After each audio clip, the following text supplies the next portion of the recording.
नमस्कार मैत्रिणींनो, स्वागत आहे तुमचं आपल्या यूट्यूब तर चॅनलवरती. बघा, आपण आज बघणार आहोत की आपल्याला आरीवर्कसाठी कोणते कपडे वापरायचे आहेत किंवा आपल्याला आरीवर्क कशावरती करायचं आहे, हे आज तुम्हाला मी सांगते. ह्याची माहिती तुम्हाला मी आजच्या व्हिडिओमध्ये देणार आहे. तर बघा, आपल्याला आरीवर्क करायचं म्हटलं की मार्केटमध्ये भरपूर असे ब्लाऊज पीस येतात की त्याच्यावरती आपण आरीवर्क करतो. पण नेमके कोणते वापरायचे, कोणते चांगले राहील किंवा कोणते टिकतील, ह्याची माहिती मी तुम्हाला आज सांगते. तर आरीवर्कसाठी कोणता ब्लाऊज पीस वापरावा, ठीक आहे. तर बघा, हा माझ्याकडे एक कस्टमरचा ब्लाऊज आलेला आहे आरीवर्क करण्यासाठी. तर त्यांना ह्या साडीवरच्या ब्लाऊज पीसवरतीच आरीवर्क करून हवं आहे. तर त्यावेळेस तुम्ही त्या कस्टमरचं जसे डिमांड असेल तसं तुम्ही आरीवर्क ब्लाऊज पीसवर करू शकता. पण जर काय होतं, कधी कधी साडी जर भारीतली असली तर ब्लाऊज पीस खराब येतो. त्यामुळे आधी बघायचे हा कपडा चांगला आहे का, जाड आहे का, ह्याच्यावर वर्क केलेलं चांगलं दिसेल का, तरच आपल्याला ह्याच्यावरती वर्क करायचं आहे. नाहीतर तुम्ही कस्टमरला देखील समजून सांगायचं आहे की तुम्ही एवढे पैसे घालून एवढं महागाचं वर्क करताय, तर ते तुमचं चांगलं दिसलं पाहिजे, टिकलं पाहिजे, असं तुम्ही समजून सांगायचं आहे. पण आधी ही साडी आहे 7,500ची, तर ह्याच्यावरचा ब्लाऊज पीस देखील चांगला आलेला आहे. त्याच्यामुळे मी कस्टमरला ह्याच्यावरच वर्क करून हवं आहे, त्याच्यामुळे मी ह्याच्यावरतीच वर्क करणार आहे, ठीक आहे. बघा, अजून एक माझ्याकडं कस्टमरचं ब्लाऊज आलेलं आहे, ते तुम्हाला दाखवते. हे बघा, हे हे साडी जरी चांगली असेल पण आपल्याला जेव्हा आरीवर्क करायचं आहे, हा कपडा चांगला नाही आहे ब्लाऊज आरीवर्क करण्यासाठी ब्लाऊजचा. तर मी त्यांना काय सजेस्ट करणार की तुम्ही एवढं महागाचं वर्क करताय, एवढं छान करताय, तर तुम्ही असा ब्लाऊज पीस हा न वापरता तुम्ही ह्यातला कॉन्ट्रास्ट जो कलर असेल तो ब्लाऊज पीस घ्या, किंवा ग्रीनमध्ये प्लेन ब्लाऊज पीस घ्या, जेणेकरून कपडा बी देखील चांगला राहील आणि तुम्हाला ते ब्लाऊज दुसऱ्या कॉन्ट्रास्ट कलरवरती घालता देखील येईल. त्याच्यामुळे मी कस्टमरला सजेस्ट करेन की तुम्ही ह्याच्यावरती आरीवर्क करू नका. आणि एवढं जर कस्टमरचं जर डिमांड असेल तर त्यांना ह्याच्यावरतीच करायचं आहे, तर आपण आपण करून देऊ शकतो. पण आपण त्यांना सांगू शकतो की हा कपडा चांगला नाही आहे. आपण त्यांना समजून सांगायचं तर काम करू शकतो की हा कपडा चांगला नाही आहे, ह्याच्यावरती वर्क हे बघा, हा कपडा असा फिसकतोय, बघा कपडा फिसकतोय, धागे निघतायत, मग आपण एवढं महागाचं वर्क करणार, ते चांगलं पण दिसलं पाहिजे, राहिलं पण पाहिजे, असं आपण त्यांना समजून सांगायचं आहे. कधी कधी काय होतं की साडीवरचे ब्लाऊज पीस हे चांगले येत नाही, त्याच्यामुळे आपल्याला वेगळे ब्लाऊज पीस घ्यावा लागतात आणि त्याच्यावरती आरीवर्क करावं लागतं. पण मग नेमके ब्लाऊज पीस घ्यायचे कोणते, तर ते तुम्हाला सांगते. बघा, असं जर खराब कपडा आला साडीतल्या ब्लाऊज पीसचा तर काय करायचं. त्यावेळेस बघा, असे वेगवेगळे प्रकारचे आरीवर्क करण्यासाठी ब्लाऊज पीस मिळतात. हे बघा, असे वेगवेगळ्या प्रकारचे ब्लाऊज पीस हे आरीवर्क करण्यासाठी मिळतात. तर बघा, ह्याला प्रत्येक भागात वेगवेगळी नावं आहेत. कोणी इटालियन सिल्क म्हणतं, कोणी पटोला सिल्क म्हणतं, कोणी देवी सिल्क म्हणतं, असे वेगवेगळी त्याला नावे आहेत. त्याच्यामुळे मी तुम्हाला एक्झॅक्ट नाव जर सांगितलं की तुम्ही देवी सिल्क घ्या किंवा तुम्ही इटालियन सिल्क घ्या असं, पण तुमच्या एरियामध्ये त्याला जर वेगळ्या नावाने ओळखत असेल तर तुम्हाला ते कसं कळणार. तर त्यासाठी तुम्हाला एक आयडिया सांगते की आरीवर्कसाठी आपण कोणते ब्लाऊज पीस घ्यायचे. बघा, हा जो कपडा आहे आरीवर्कसाठीचा,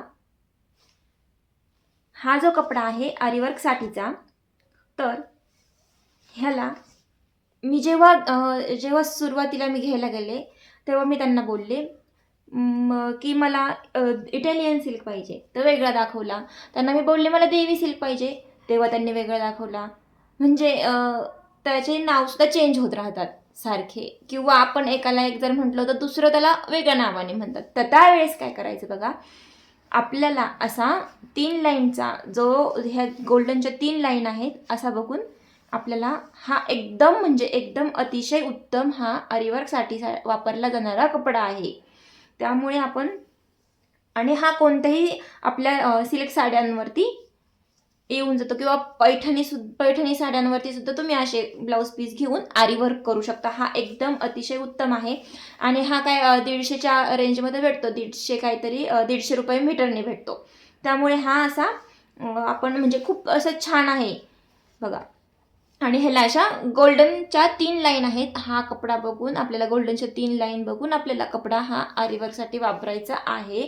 तो खूप असा छान असतो बघा. याचं दोन्ही साईडनी कलर सेम आहे, शाईन सेम आहे. तुम्ही कोणत्याही साईडने ह्याला वर्क करू शकता बघा.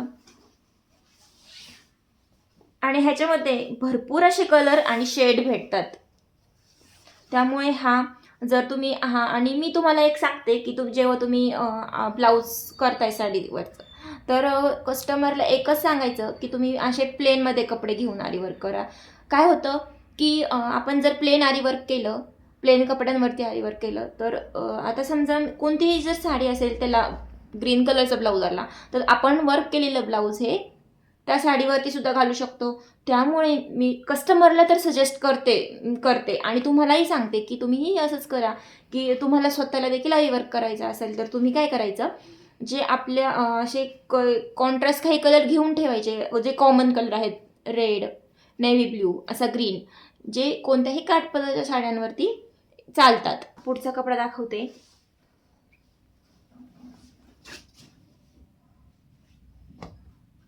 हे बघा. आता मी हा कपडा जेव्हा घ्यायला गेले तेव्हा मला म्हटले की ह्याला इटालियन सिल्क म्हणतात, पण नाव सांगते, तुमच्या एरियामध्ये त्याला वेगळं काहीतरी म्हणत असतील. तर बघा, आपण मगाशी जो कपडा बघितला ग्रीनवाला, तर त्याला 3 लाईन होत्या, तर याला अशी सिंगलच लाईन आहे बघा. ठीक आहे. तर हा सुद्धा कपडा आरीवर्कसाठी चांगला आहे. आणि हा पण दोन्ही साईडनी, ह्याची एका साईडनी शाईन जास्त आहे आणि एका साईडनी थोडी कमी आहे. फरक काही नाही आहे, फक्त शाईन एका साईडनी इकडून थोडी जास्त आहे आणि इकडून थोडी कमी आहे. तर तुम्हाला जर हवं असेल तुम्ही इकडून वर्क करू शकता किंवा इकडूनही वर्क करू शकता. आणि कपडा देखील थोडा सेमच आहे बघा, एकदम कपडा सेमच आहे. तर हे सुद्धा आपण आरीवर्कसाठी ब्लाऊज पीस वापरू शकतो. त्यानंतर बघा, तुम्हाला पुढचं दाखवते. हा आहे प्युअर कॉटन सिल्क.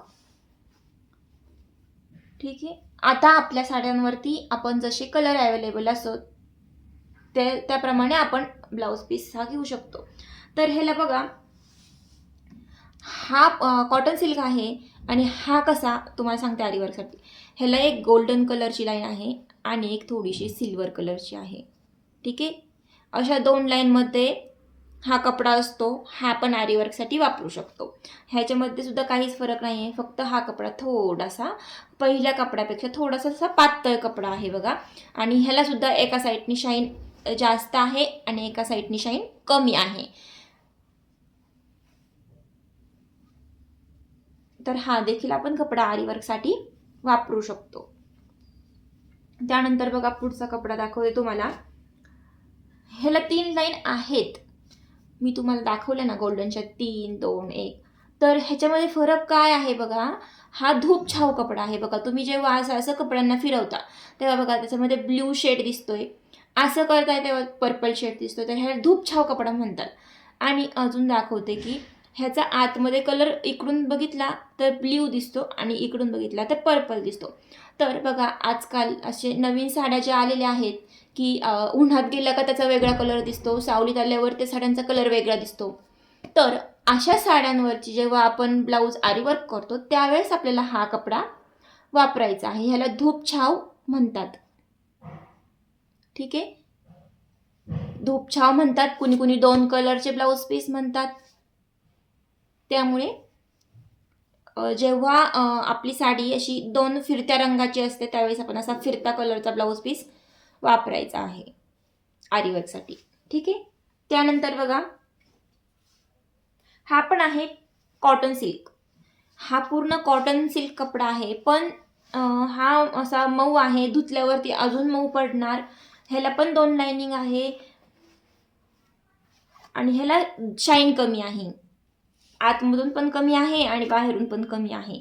तसे वेगवेगळ्या प्रकारचे कपडे मार्केटमध्ये येतात. त्याच्यामुळे पण बघून घ्यायचं की शक्यतो मी काय सांगते, शक्यतो 3, 2 किंवा 1 जरी गोल्डन लाईन असेल तर तोच कपडा आपल्याला आरीवर्कसाठी वापरायचा आहे. जो आपला साधा कॉटनचा भेटतो तो आपल्याला वापरायचा नाही, किंवा आपण जो ब्लाऊज पीस आपल्याला भेटतात बघा, आपण कोणत्याही कपड्याच्या दुकानात गेलं तर त्यांच्याकडून साधा ब्लाऊज पीस घेतो, तो पण आपल्याला वापरायचा नाही आहे. कारण आपल्या साड्या हेवी जर असतात तर थोडी ब्लाऊजमध्ये इन्व्हेस्ट करायला काही हरकत नाही. त्यामुळे आपल्याला व्यवस्थित असे बघून कपडे घ्यायचे आहेत आणि ते आपल्याला आरीवर्कसाठी वापरायचे आहेत. आजचा व्हिडिओ तुम्हाला जर आवडला असेल तर चॅनलला फॉलो करा, सबस्क्राईब करा आणि बेल आयकॉनवर क्लिक करा. Follow for more.